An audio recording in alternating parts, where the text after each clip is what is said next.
Sabi-sabi sa office, kapag pinansin mo sila, lalapit sila. Kapag alam nilang takot ka, mas sumasama sila sa'yo. Huminga ako ng malalim. Diretso ang lakad. Dahan-dahan. Para lang akong pupunta sa elevator. Hindi ko pinapahalata na may nakita ako. Pagdating ko sa lobby ng floor, sakto ring dumating si Kuya Ramon, galing sa labas.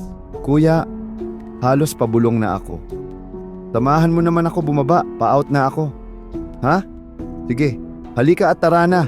Sabay pindot ng elevator. Sumakay kami. Ikalabing-isang palapag kami galing. G lang ang pinindot. Tahimik kaming dalawa sa loob ng elevator. Hindi kami nag-uusap. Pero ramdam ko, nararamdaman din niya. Yung bigat ng paligid.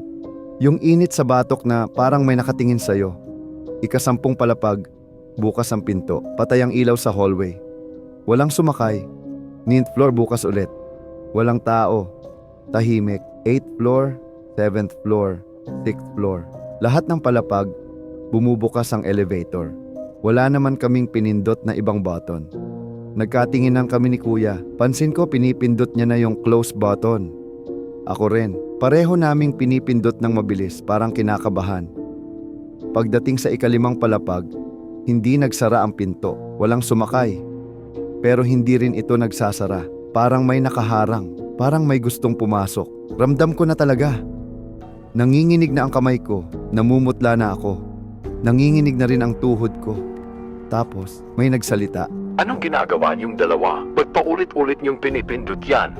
Boses galing sa speaker ng elevator. Guard pala sa ground floor. Pagdating namin sa baba, bumukas ang pinto. Si Kuya tahimik. Ako, namumutla. Okay ka lang? Tanong ng guard.